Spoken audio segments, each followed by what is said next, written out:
성도 여러분 안녕하십니까?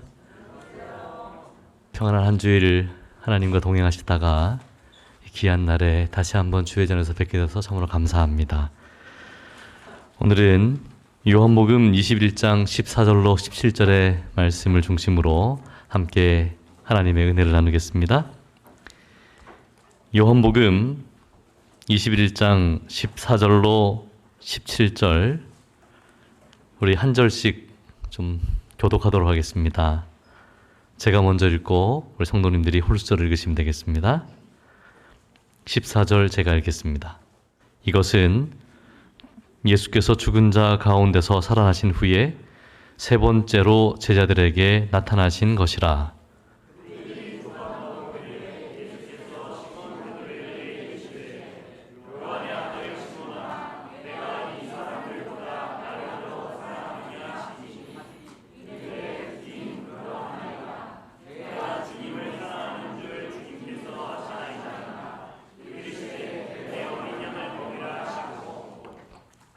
또 두 번째 이르시되 요한의 아들 시몬아 내가 나를 사랑하느냐 하시니 이르되 주님 그러하나이다. 내가 주님을 사랑하는 줄을 주께서 아시나이다. 이르시되 내 양을 치라 하시고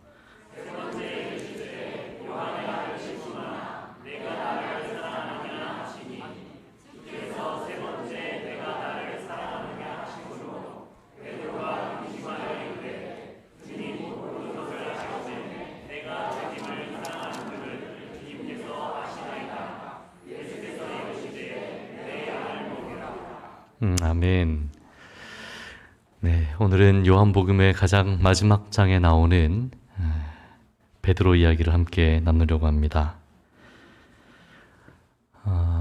우리가 마태, 마가, 누가, 요한 이 네 책을 사복음서라고 그렇게 이야기하는데 또 다시 나누기를 마태, 마가, 누가 요 세 책을 공관복음이라고 이야기합니다.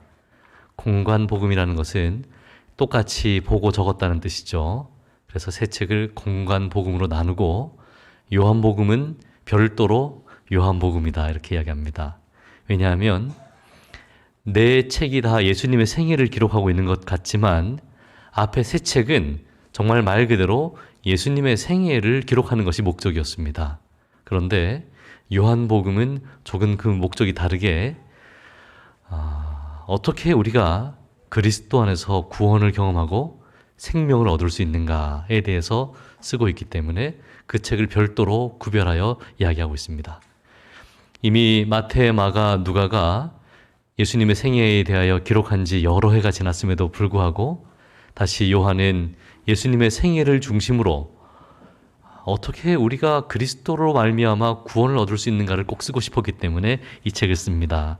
그래서 요한복음 20장 30절로 31절에 그가 요한복음을 기록한 이유에 대해서 이렇게 쓰고 있는데 예수께서 제자들 앞에서 이 책에 기록되지 아니한 다른 표적도 많이 행하셨으나 오직 이것을 기록함은 너희로 예수께서 하나님의 아들 그리스도이심을 믿게 하려 함이요 또 너희로 믿고 그 이름을 힘입어 생명을 얻게 하려 함이다. 그렇게 이야기하고 있습니다. 요한은 예수님께서 하신 일들이 많이 있지만 내가 이것을 기록하는 목적이 있는데 그 이유는 예수께서 하나님의 아들 그리스도이심을 믿게 하려 함이고 또 그 이름을 힘입어 생명을 얻게 하려고 이 글을 기록했다. 그렇게 쓰고 있습니다. 요한이 이 자신의 책의 기록 목적을 쓰기 전에 그 앞에 도마 이야기가 잠깐 나옵니다. 26절부터 내용을 좀 읽어보면 여드레가 지나서 제자들이 다시 집 안에 있을 때에 도마도 함께 있고 문들이 닫혔는데 예수께서 오사 가운데 서서 이르시되 너희에게 평강이 있을지어다 하시고 도마에게 이르시되 내 손가락을 이리 내밀어 내 손을 보고 내 손을 내밀어 내 옆구리에 넣어보라. 그리하여 믿음 없는 자가 되지 말고 믿는 자가 되라.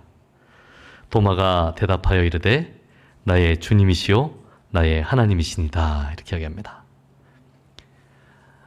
우리가 잘 아는 것처럼 도마만 없을 때 예수님께서 부활하셔서 제자들에게 나타나셨기 때문에 도마가 자기는 믿을 수 없다 이렇게 이야기하지 않습니까?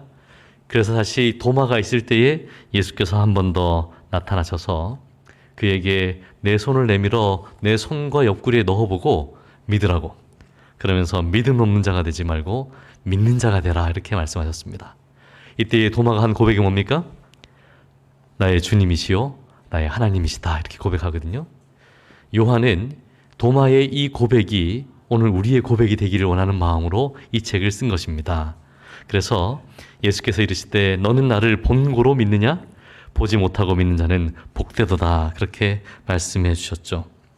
그래서 어떤 분들은 요한복음은 이 신앙 2세대를 위한 책이다 이렇게 이야기합니다. 예수님과 함께 생애하면서 예수님이 어떤 일을 하셨는지 본 사람들에게 쓴 것이 아니라 그를 한 번도 보지 못하고 그 이야기를 전해 들은 사람들, 그들이 어떻게 믿음을 가지고 그리스도 안에서 구원을 얻을 수 있는가를 보여주기 위하여 요한이 요한복음을 쓰면서 보지 못하고 믿는 자들은 복되도다 그렇게 이야기한 것이죠. 요한복음에는 여러 주제들이 있습니다. 학자들마다 여러 가지 구분으로 요한복음을 연구하는데 요한복음은 유월절을 중심으로 기록되어 있기 때문에 어린 양 되시는 그리스도에 대하여 우리가 요한복음에서 배울 수 있습니다. 요한복음 특별히 때에 관한 이야기를 예수님께서 계속 하시기 때문에 때에 관하여 요한복음의 주제가 나눌 수도 있습니다. 또 요한복음은 표적들, 예수님께서 말씀하신 진짜 표적이 무엇인가에 대해서 또 우리가 살필 수도 있죠. 그리고 예수님은 요한복음에서 하나님을 뭐라고 부르시냐면 나를 보내시니라고 항상 부릅니다. 그래서 나를 보내신 이가 있다는 것은 예수님이 본인에게 사명이 있다는 것을 말씀하시는 것이기 때문에 요한복음을 사명을 중심으로 또 살필 수도 있습니다. 특별히 요한복음은 관계의 복음이라고 할 수 있습니다. 요한복음에는 많은 사람들의 이야기가 등장하는데 그들이 그리스도와 어떠한 관계 속에서 구원을 경험했는가를 요한이 쓰고 있고, 오늘 제가 함께 나누기를 원하는 주제는 이것입니다. 요한은 어떻게 우리가 예수 그리스도와 인격적인 관계를 통하여 하나님 안에서 구원을 경험하고 우리의 신앙에 정말 즐거움이 기쁨이 가득할 수 있는가를 말하고 있는 것이죠. 예수님께서 제자들에게 내가 부활한 후에 너희보다 먼저 갈릴리로 가겠다고 늘 말씀해 주셨습니다. 그리고 예수님이 부활한 그 무덤을 찾아온 여인들에게도 천사들이 마태복음 28장을 읽어보면 그가 죽은 자 가운데서 살아나셨고 너희보다 먼저 갈릴리로 가시겠다 이렇게 말씀하셨거든요. 그래서 제자들은 속히 갈릴리로 돌아가려고 했습니다. 그런데 그 당시 이제 예수님이 6월절에 돌아가셨기 때문에 절기가 끝나기 전에 또 고향으로 돌아가는 것이 그들에게 좀 걸림이 있어서 절기가 끝나자마자 갈릴리로 제자들이 다 돌아갑니다. 그리고 그들이 갈릴리 호수에 이르렀을 때에 그곳에서 그의 선생님과 함께 보냈던 시간들이 떠오르기 시작했습니다. 갈릴리 해변에서 예수님께서 가르치셨던 많은 말씀들, 그곳에 경험했던 것들, 그리고 그 뒷산에서 경험했던 것들, 그 동네 지방을 다니면서 고쳤던 환자들, 그의 스승과 함께 경험했던 정말 잊을 수 없는 인생의 경험들이 그들 마음 가운데 떠올랐습니다. 그런데 그렇게 회상에만 잠겨 있지 않고 우리가 읽었던 요한복음 21장 앞쪽으로 좀 돌아가 보면 시몬 베드로가 갈릴리로 간 다음에 이렇게 이야기합니다. 나는 물고기 잡으러 가야 되겠다 이렇게 이야기합니다. 그러자 함께 있던 다른 제자들이 우리도 함께 가자. 그리고 함께 배에 올랐는데 그 밤에 아무것도 잡지 못했습니다.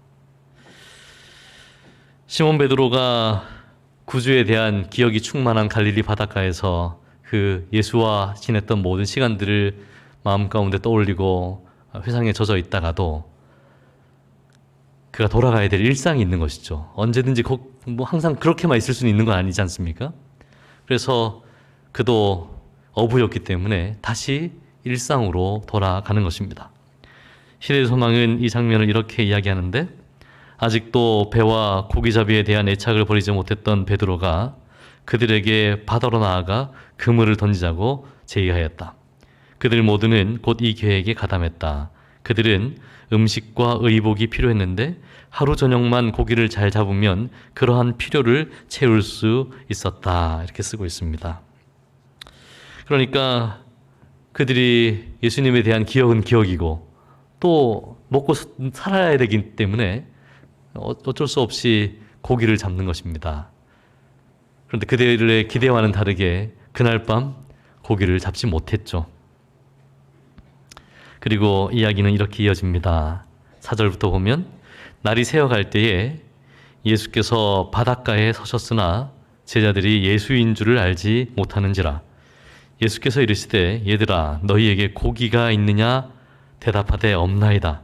이르시되 그물을 배 오른편에 던지라.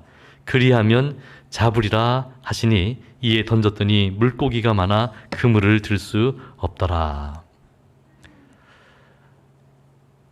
고기를 잡는 그 순간 한 낯선 사람이 고기가 있냐고 물어보고 고기가 없다고 그랬더니 그러면 배 오른편에 그물을 던지라고. 그리고 그물을 던져서 고기를 잡는 순간 베드로가 무슨 생각이 났습니까? 옛날 생각이 떠오른 것입니다. 누가복음 5장에서 처음 자기를 부르실 때에 그가 경험했던 그 경험들 다 아시죠? 깊은 밤이 맞도록 수고하였으나 선생님 말씀에 의지해 제가 그물을 내리겠습니다 라고 말하고, 그리고 그가 깊은 곳에 그물을 내린 다음에 정말 그물이 찢어질 만큼 고기를 잡았던 그 경험. 예수님께서 베드로의 마음에 어떻게 들어가는지를 알고 계셨던 것 같아요. 그래서 베드로의 마음을 움직일 수 있는 사건으로 그에게 다가가시는 것입니다. 우리가 사람들을 대할 때도 마찬가지입니다. 여기서 우리가 귀한 교훈을 하나 배워야 되는데, 똑같은 방식으로 모든 사람에게 대하면 안 됩니다. 사람마다 다 마음을 여는 포인트가 다 다르기 때문에 방식이 다 다르게 해야 돼요. 그래서 그들의 형편과 처지에 맞게, 그리고 그들이 마음을 열 수 있는 방식으로 다가가서 복음을 그들에게 소개하는 것입니다. 시대의 소망에는 이렇게 이야기합니다. 예수께서 전에 바닷가에서 그분을 따르라고 명하시던 장면이 그들에게 생생하게 떠올랐다. 그들은 그분의 명령을 듣고 어떻게 저희가 깊은 곳으로 가서 그물을 던졌으며 그물에 고기가 가득 차서 그물이 찢어질 지경으로 많이 잡혔던 일을 회상하였다. 그때에 예수께서는 고기 잡을 배에서 배를 떠나도록 저들을 부르셨고 그들로 사람 낚는 어부가 되게 하시겠다고 약속하셨던 것이다. 그러한 장면을 그들의 마음에 떠오르게 해서 그 인상을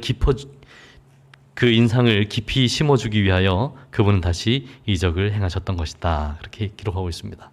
그래서 그 고기 잡는 그 순간 그들의 마음이 다시 누구에게로 갔습니까? 예수에게로 돌아가게 된 것입니다. 그리고 밤새도록 고기를 잡는 그 시간들을 후회는 아니지만 자기들이 예수님께서 처음 자기를 불렀을 때에 사람 낚는 어부가 되게 하겠다고 약속해 주셨는데 지금 그건 다 온데간데 없이 사라지고 옛날처럼 돌아가 그물을 내리고 있는 자신의 모습이 부끄럽게 느껴지는지도 모릅니다.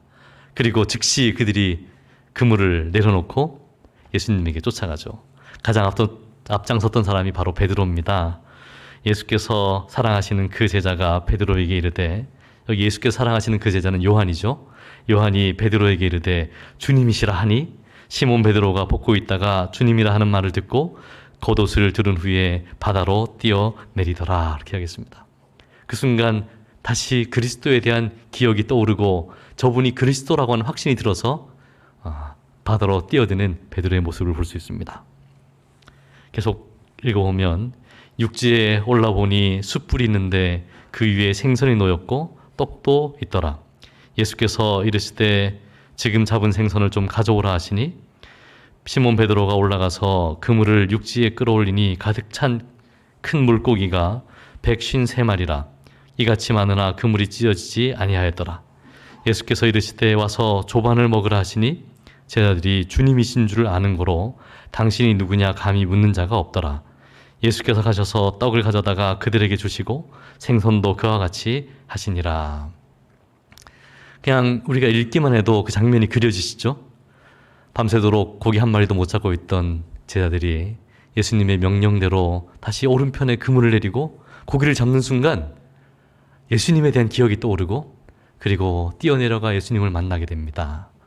그리고 예수님은 마치 어머니처럼 음식을 준비해 놓고 그들을 먹이시는 모습을 볼 수 있죠.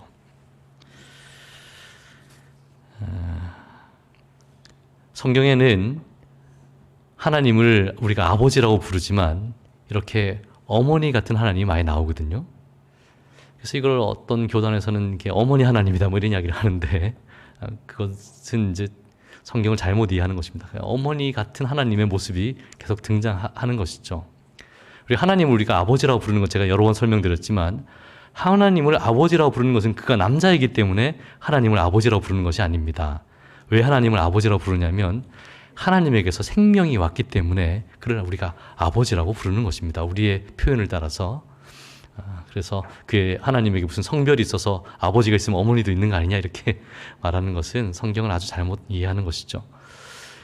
예수님께서 마치 자애로운 어머니처럼 피곤해 지친 제자들을 위하여 음식을 준비하시고 그리고 그들을 초청하셔서 먹이시는 모습을 볼 수 있습니다. 시편 23편에서 다윗은 내 원수의 목전에서 내게 상을 베푸시는 하나님에 대해서 노래했는데 그와 같은 모습을 지금 예수님께서 보여주고 있는 것이죠. 그리고 식사를 마칠 즈음에 오늘 본문으로 읽었던 그 대화가 시작됩니다. 예수님께서 베드로에게 요한의 아들 시몬아, 내가 이 사람들보다 나를 더 사랑하느냐 이렇게 물으셨습니다. 그때에 베드로가 뭐라고 이야기합니까? 주님, 그렇습니다. 내가 주님 사랑하는 줄을 주님께서 아십니다. 그렇게 이야기합니다. 예수님께서 내 어린 양을 먹이라고 말씀하신 후에 잠시 있다가 두 번째 또 물어보셨습니다. 요한의 아들 시몬아, 내가 나를 사랑하느냐? 밥 먹다가 체하겠죠. 그때 베드로가 똑같이 대답합니다. 주님, 그렇습니다. 제가 주님 사랑하는 줄을 주님이 아십니다. 내 양을 치라. 그리고 세 번째 예수님께서 물으셨습니다. 요한의 아들 시몬아, 내가 나를 사랑하느냐? 이때 베드로가 세 번째나 세 번이나 물으시는 것을 듣고 마음에 깊이 근신하여서 그가 이렇게 이야기합니다. 주님, 모든 것을 아시오매 내가 주님을 사랑하는 줄을 주님께서 아십니다. 그렇게 이야기했습니다. 베드로의 그 마음이 어땠을까? 여러분, 이런 세 번이나 똑같은 질문을 받을 때에 베드로의 심정이 어땠을까 한번 생각해 보셨습니까? 우리 집사람이 가끔 저에게 물어봅니다. 나 사랑해? 뭐라고 대답을 해야 됩니까? 나 사랑하지 뭐 당연히 사랑하지. 그럼 끝나면 좋은데 덧붙여서 얼마나 사랑해 이렇게. 제가 전에도 한번 말씀드린 적이 있는데 제가 그때 읽고 있던 책에 아주 명답이 나와 있었습니다. 어제보다 더 사랑해라고 대답해라. 제가 어제보다 더 사랑한다고. 예전에 김기곤 교수님이 하신 이야기 가운데도 그와 비슷한 이야기가 있는데 하루는 아내분이 오셔가지고 당신은 나 죽으면 어떻게 할 거야? 이렇게 물어보더래요. 그래서 김기곤 교수님이 매일 아침 당신 묘를 찾아가서 말씀도 읽어주고 노래도 불러주고 꽃도 갖다 주고 할게. 그랬더니 사모님이 살아있을 때 그렇게 하라고.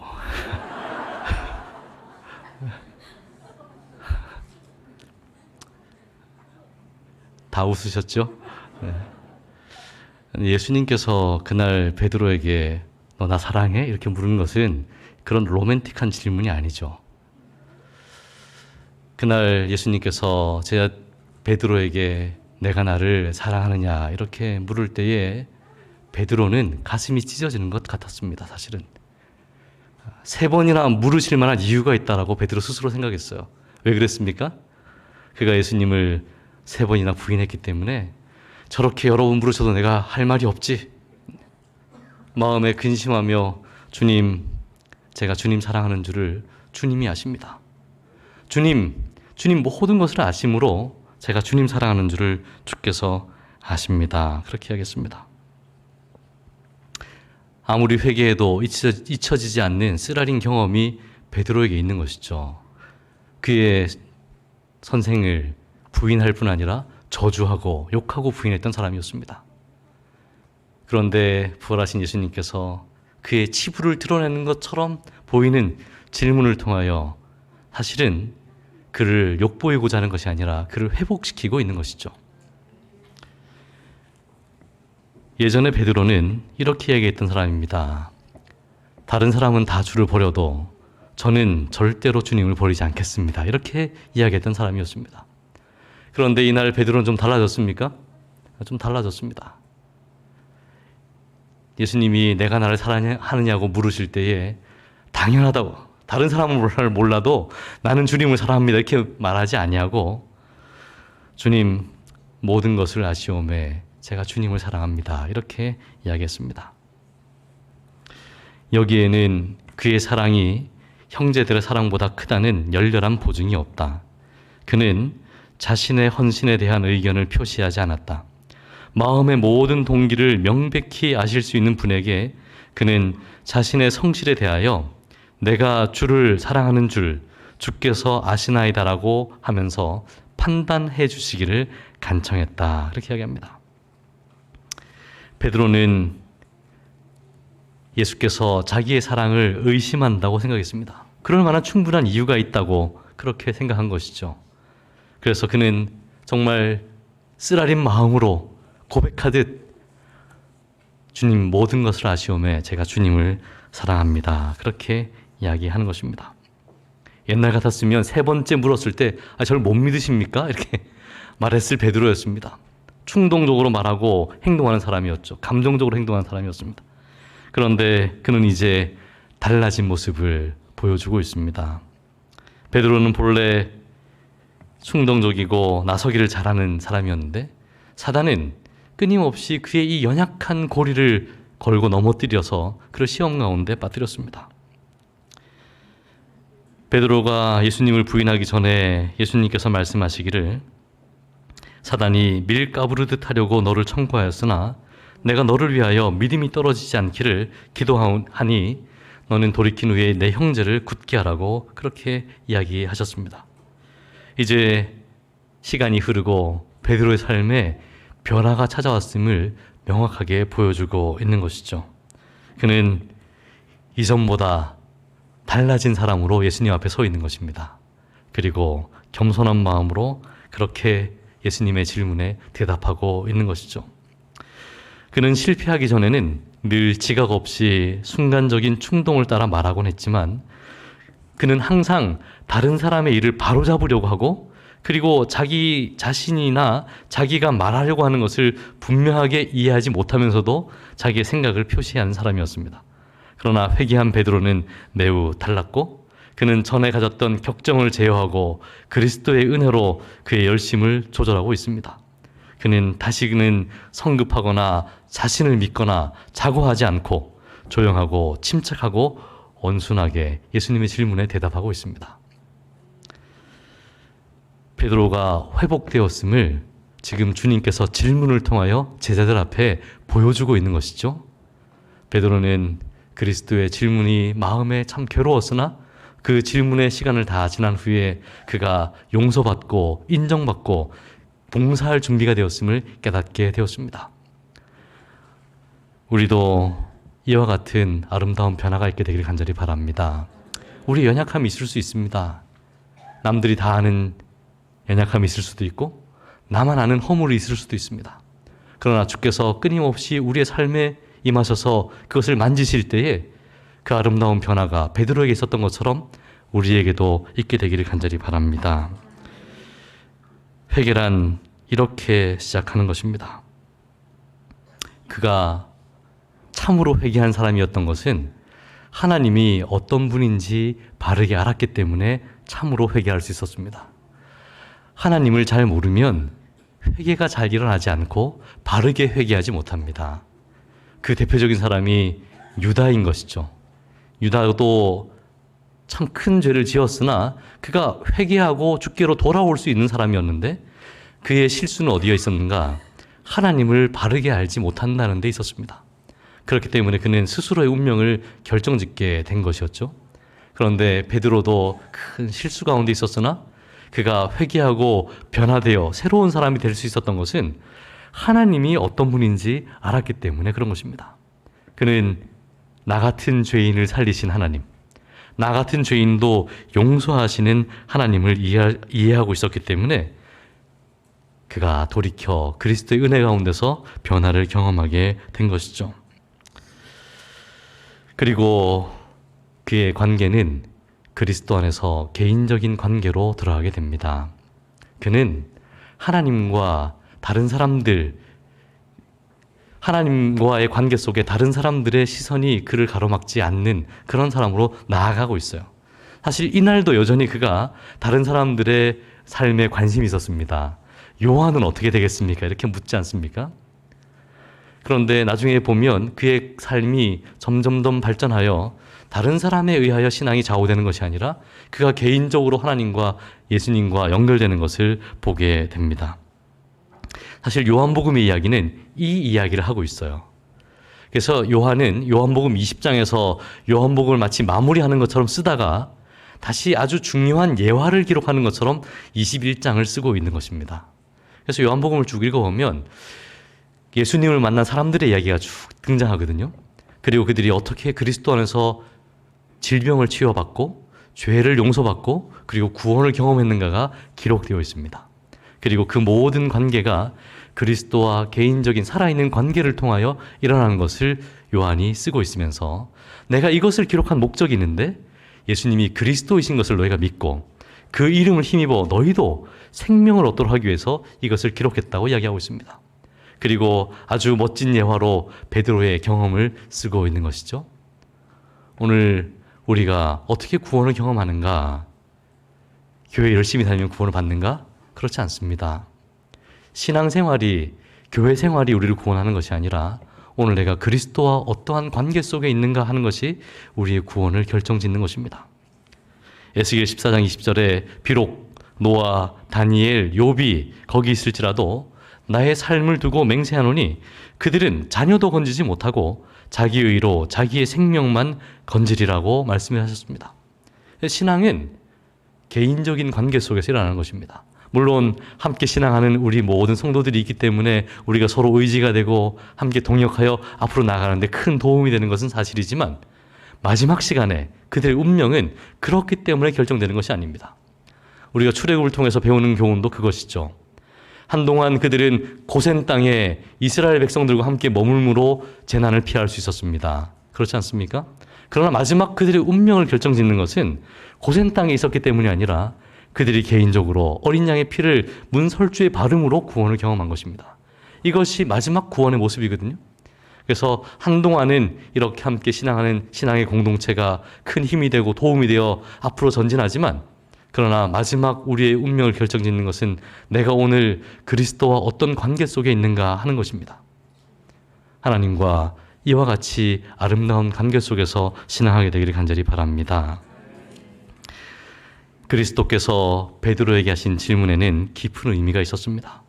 그분의 제자가 되는 일과 봉사하는데 단 한 가지 조건만을 말씀하셨는데 그것은 바로 내가 나를 사랑하느냐 이것이었습니다. 예수님을 위하여 살아가는 우리의 삶, 교인이 되는데, 제자가 되는데, 봉사하는데 많은 조건들이 있을 것 같지만 그렇지 않습니다.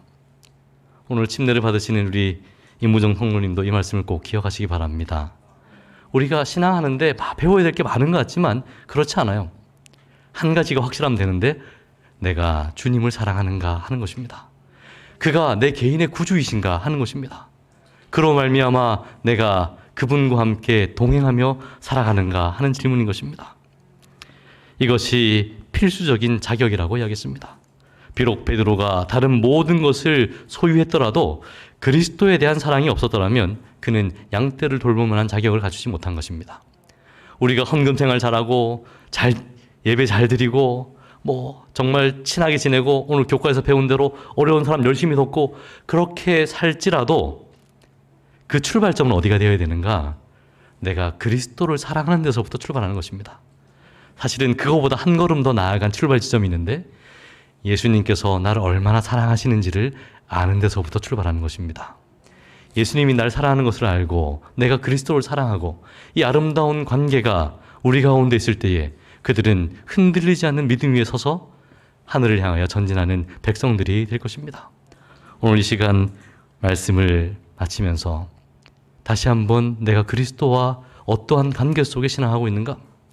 하나님께 뭔가 많이 드리면 복을 받겠지. 이런 기복신앙이 내 삶을 이끌지 말게 되기를 간절히 바랍니다. 천국은 아름다운 과실이 있어서 가는 곳이 아니라 그곳에 나를 사랑하시는 그리스도가 계시기 때문에 가는 것입니다. 거기에 내가 사랑하는 그분이 계시기 때문에 가는 것입니다. 그래서 영원히 지루하지 않는 것입니다. 만약 천국이 정금길이 깔려있고 맛있는 과일이 있고 풍족하기 때문에 천국이라면 불과 얼마 되지 않아서 지루하게 느끼고 그곳에 머물기를 원하지 않을 것입니다.